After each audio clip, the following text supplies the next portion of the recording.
as we gather at the inaugural Parliamentary Conference and orientation session on small-scale mining. On behalf of His Excellency the President, John Dramani Mahama, I extend warm greetings to each one of you, particularly our esteemed members of Parliament, whose dedication and commitment to national development remain pivotal in shaping the future of our great country. Also, allow me personally to congratulate each one of you for winning your seat and for all the good dreams you bring in moving our country in the right directions. Congratulations.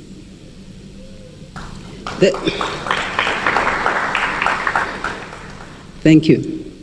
The theme for this gathering, restoring a culture of proper small-scale mining in Ghana, is both timely and imperative. It speaks to the pressing need for collective action in addressing the challenges of small-scale mining while ensuring that it remains a sustainable and beneficial activity for our people. Over the years, we have witnessed an alarming level of environmental degradation caused by illegal and irresponsible mining practices. Our forests are being degraded. Our water bodies are being heavily polluted, rendering our lands barren. This is not only a threatening gesture to our ecosystem, but has also jeopardized the livelihood of many communities that depend on these natural resources. All three water basin systems in the country are under real threat. We have lost 44 of our forest reserves to illegal mining activities, and it will cost us several hundreds of thousands of cedis or dollars to reclaim them. The public outcry on this issue is testament to the urgency with which we must act. Therefore, as honorable members, you are not only lawmakers, but also direct representatives of your people who are most affected by the impact of these illegal mining activities. We have seen the effect of pollution on our water bodies in the very communities we oversee. Babies born with defects or stillborns, and that is of particular pain to us women. To go through the whole process and have your joy curtailed is not something we look forward to. It is therefore fitting that we convene here today to engage in meaningful dialogue and orientation on how we can collectively tackle this national concern.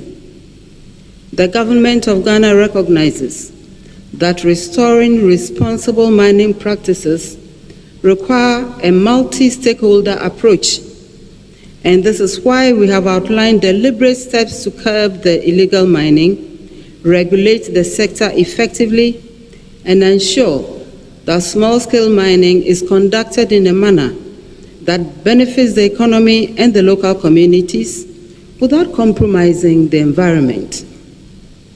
We appreciate that this is a battle that cannot be fought by the government alone, and we acknowledge the crucial role of Parliament, of CSOs, all of us, in shaping policies, providing oversight, and ensuring compliance within the constituencies within which we serve. In the past months since assuming office, our Honorable Minister for Lands and Natural Resources, Honorable Emmanuel Kofi Boa, has hit the ground running. Congratulations. And you have done so head-on, tackling the issue of illegal mining. Honorable Kofi Boa, you have engaged extensively with key stakeholders traditional leaders, and security agencies to strengthen enforcement measures and identify efforts in reclaiming degradable or degraded lands. These are commendable steps that require the full support of Parliament, the full support of all of us.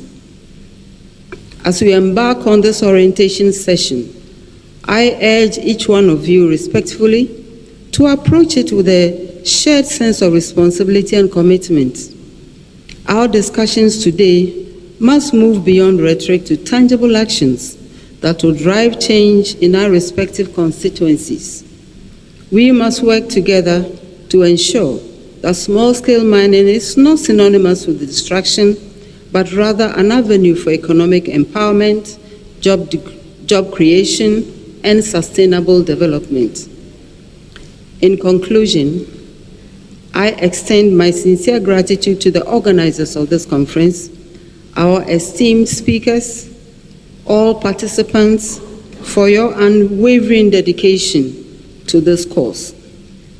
Let us engage constructively, deliberate effectively, and most importantly, live here today with a renewed sense of purpose to restore a culture of proper mining in Ghana. I want to thank you for your kind attention and wish all of us a wonderful day. Thank you.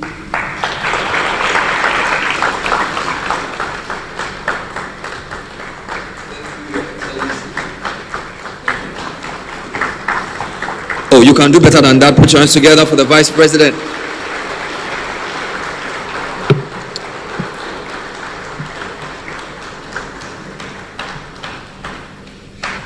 Thank you very much. Please be seated. So, having secured executive support at the highest level, we can now move with the speed which is required. So I'd like to quickly welcome the Technical Director of Forestry at the Ministry of Lands and Natural Resources, Mr. Joseph Osiakwan, to lead us in a technical presentation on the state of the small-scale mining sector. Please put your hands together for Mr. Osiakwan.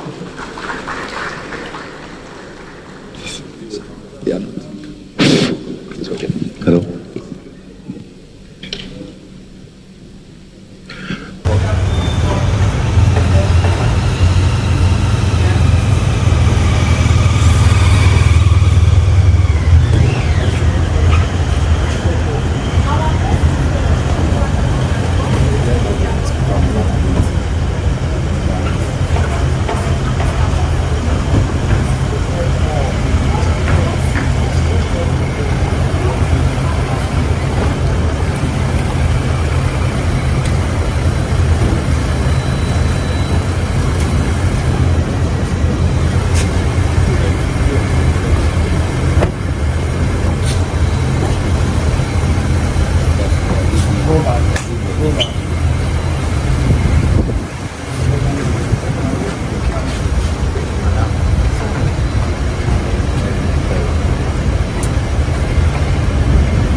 Let's rise to welcome the Right Honourable Speaker of Parliament to join this conference on restoring, yes sir, a culture of proper small-scale mining in Ghana.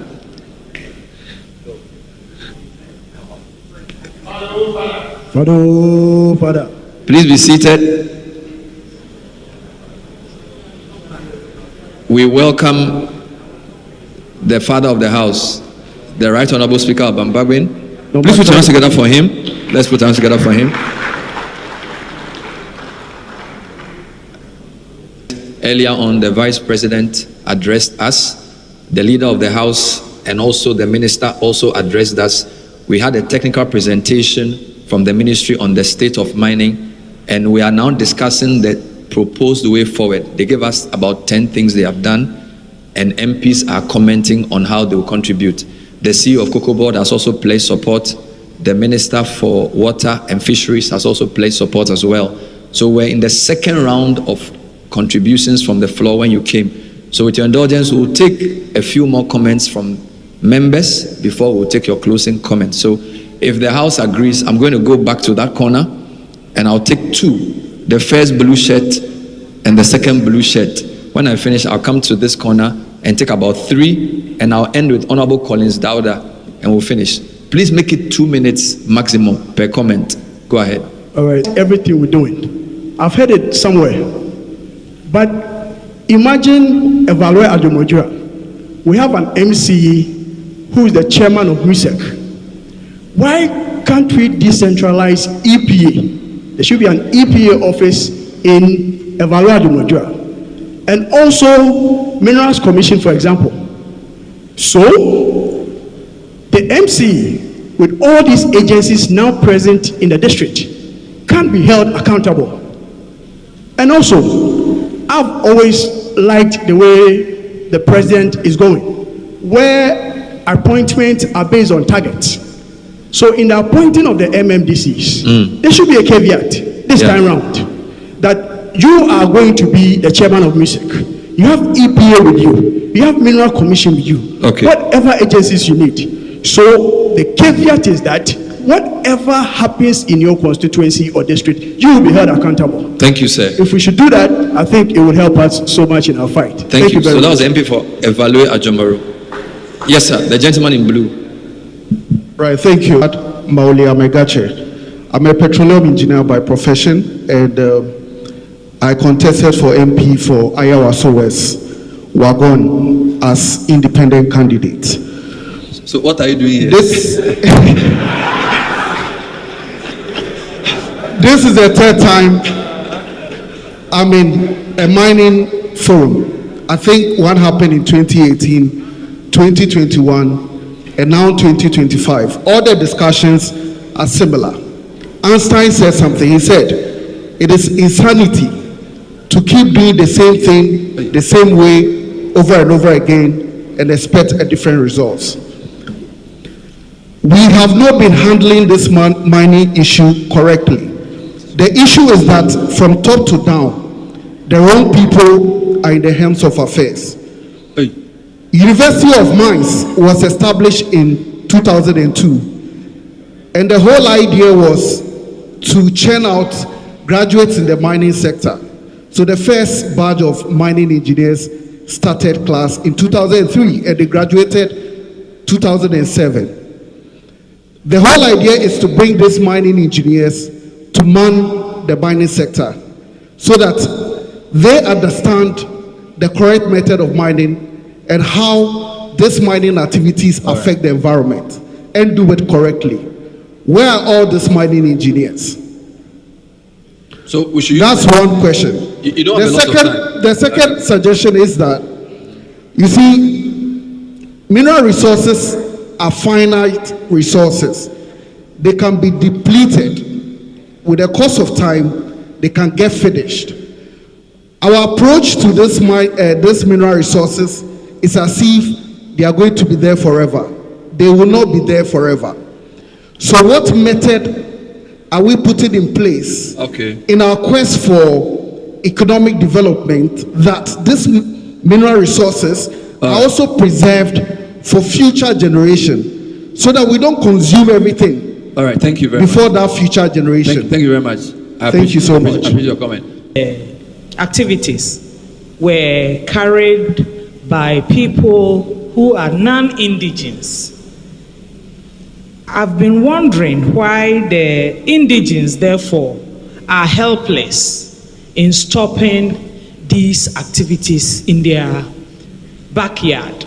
Is there any way that the ministry can take this cue and maybe begin to explore ways of empowering such communities that are under threat? I am the MP for Salaga South constituency.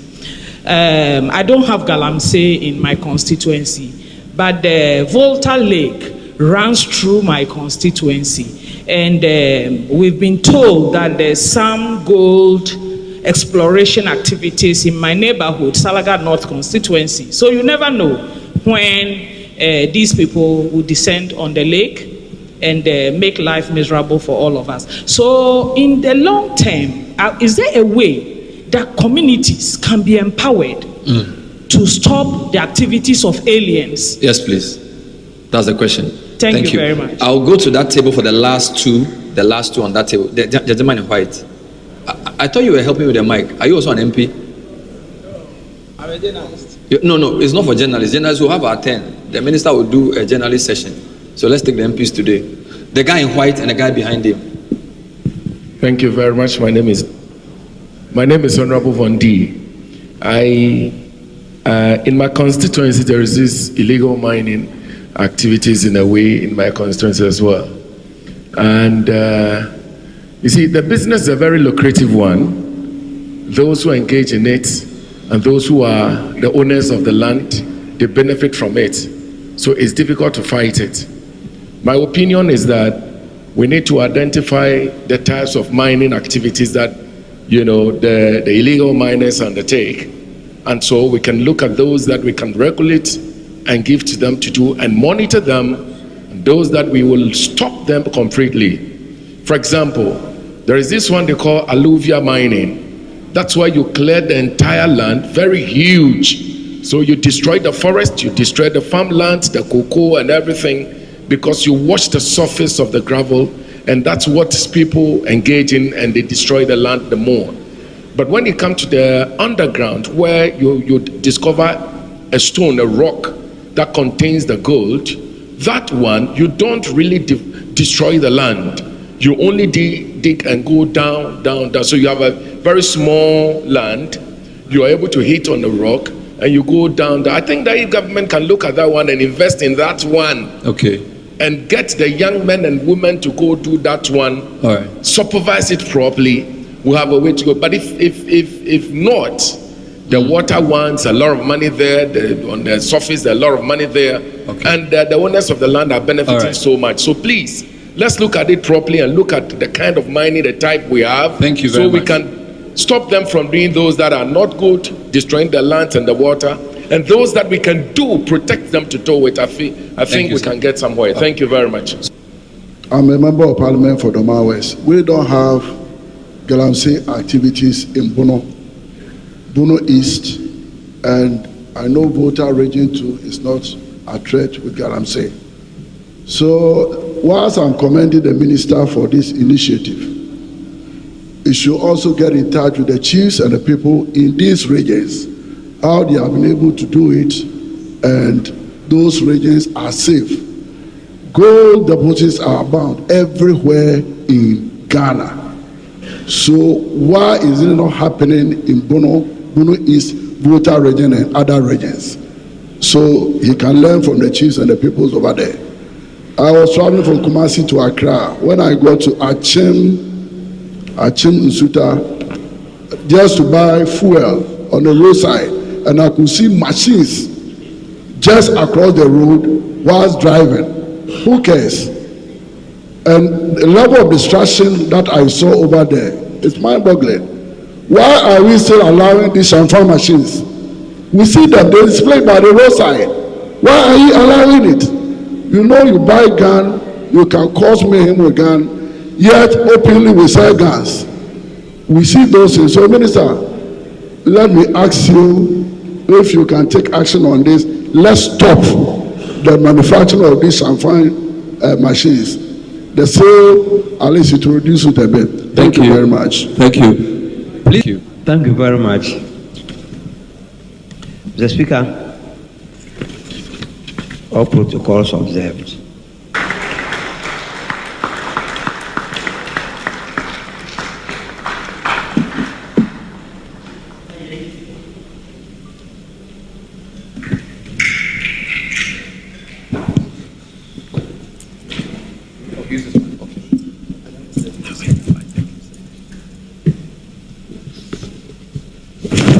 Please, thank you so much. Be seated.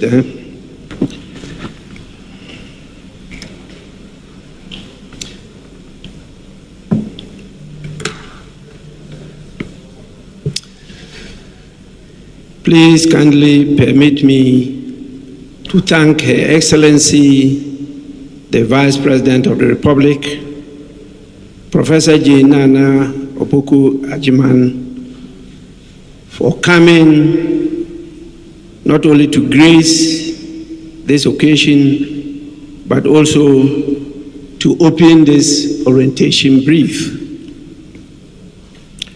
I thank all my colleague deputy speakers and the leadership of the House. I also want to thank all honorable members for being present in spite of the enormous pressures on them. I know a few of them might not be here. We are extremely also grateful to the heads of agencies present, and I welcome all the ladies and gentlemen who, in spite of not being qualified to be here, have found themselves here, including those who lost their elections.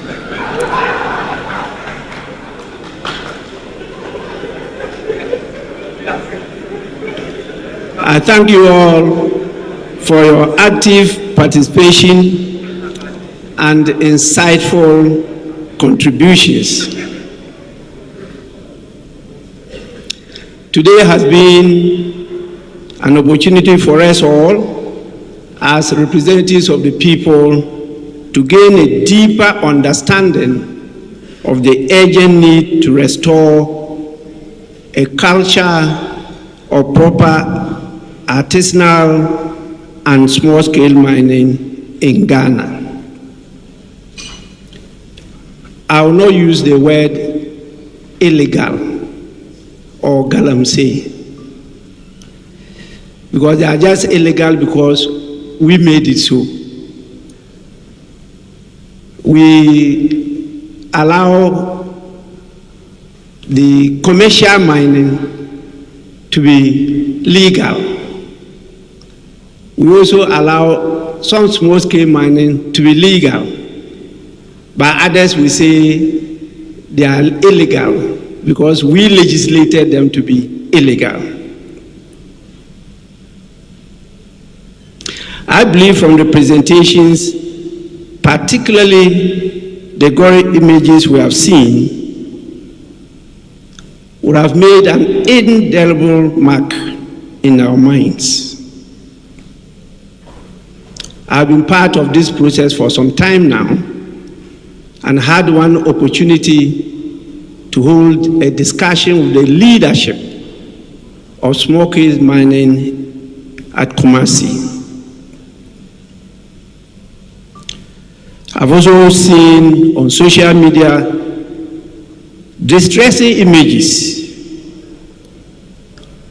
And as a former minister for water resources, works and housing, I confronted some of the situations that were just narrated by some of the participants.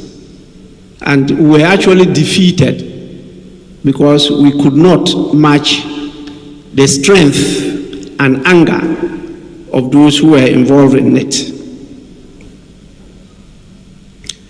There I realized that it was not just a few individuals that were involved, but it was the whole society that had given approval and in fact actively involved in what was happening on the ground. But we can no longer afford to turn a blind eye to the devastation that this type of mining has brought upon our lands, our forests, and our water bodies, and in fact, our food crops. As members of Parliament, we hold a sacred duty to ensure that the resources in our constituencies are managed responsibly and sustainably for the benefit of present and future generations. But it's important for all of us to note that the foundation of all human rights is that of the right to life. It's so sacred that the first law of nature is self-survival. And we all have it in our local dialects that you cannot be carrying food and die of hunger. That is the reality we are faced with. And we should take that on board in whatever solution we are trying to find to this crisis. And we all know that anytime you have a challenge, it's also an opportunity. And when you have crisis, you have prizes and you have prizes. And so together we can turn this around to our advantage. So the artisanal and small-scale mining, when we are able to get it done responsibly, has the potential to uplift our communities, create sustainable jobs, and contribute significantly to our national economy. Other governments have failed. They have failed because they did not get the proper prescription. This government cannot afford to fail. It will lead to hopelessness. The people have given us a huge trust, and they are very hopeful that together with them we'll find a solution to this serious national challenge. Honorable members, the fight against this culture of artisanal and small-scale mining is not the responsibility of the sector minister and his public servants alone, or that of the government. It is a collective responsibility that requires the commitment of all of us. I have small-scale mining in my area. In fact, my former constituency abounds with a lot of gold. We encourage foreign investors to take over the concessions, mine and take away our precious gold, and that one is lawful, it's not illegal. But when our own people struggle to create jobs for themselves, struggle to survive in spite of the dangers that they know they are facing, you call that illegal and you go to shoot them on sight. Please, this is a mark of a serious indictment on leadership. This is a collective effort, and the solution is not far. And I want to commend the minister for this initiative because it's the way forward. Sooner than later, we'll find a national solution to this problem. And it will be a win-win situation. I want to assure you, Honorable Minister, that we in Parliament stand with you in this fight. And will provide the necessary legislative backing and oversight to ensure that your efforts and that of the government yield the desired results. Some years ago, I had a discussion with consultants from Australia on this type of mining. It's not only in Ghana, it's global. How have the others managed it? And we cannot. And so there are answers to these questions, and they are not easy to find. When you use force,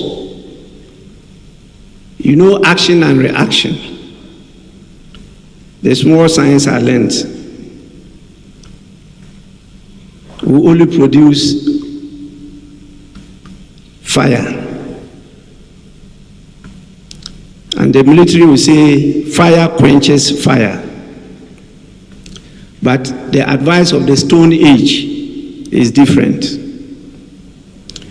This said, let me be unequivocal in stating that Parliament will not tolerate any member of Parliament, regardless of your position, who is found to be complicit in destructive mining activities.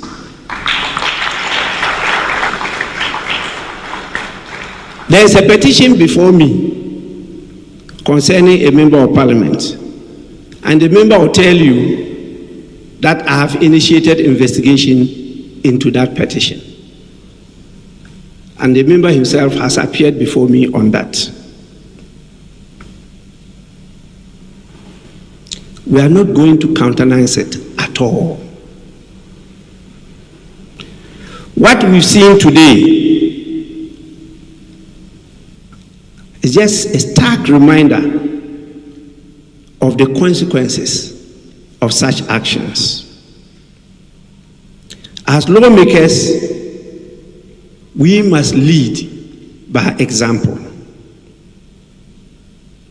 Any member of Parliament caught engaging in or facilitating this type of existential threat to our lives will face the full rigors of the law. And I mean what I say. We cannot preach accountability and integrity to the nation while turning a blind eye to misconduct within our ranks. And some of you, the misbehavior that has happened in my absence, I've taken full note of them. And what will happen will happen.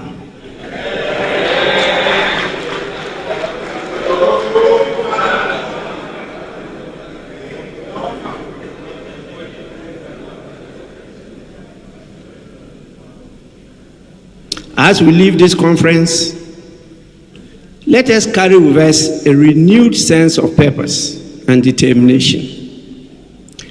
Let us be champions of responsible mining in our constituencies. Let us educate our communities, support sustainable practices, and work collaboratively to eradicate the menace of environmentally destructive mining. The task ahead of us, as the senior prefect has stated, is daunting. But I'm very confident, with great resolve, we can create a proper culture of sustainability and environmentally friendly mining in Ghana. We can only do this when leadership shows the way. It's better to invest in the mining sector than to invest in what we are doing these days. Very useless, expensive spending. But let me end by thanking all of you for your participation and commitment, and let us go forth and be the change we wish to see. Thank you, and may God bless our homeland Ghana and make us stronger and better. Thank you so much.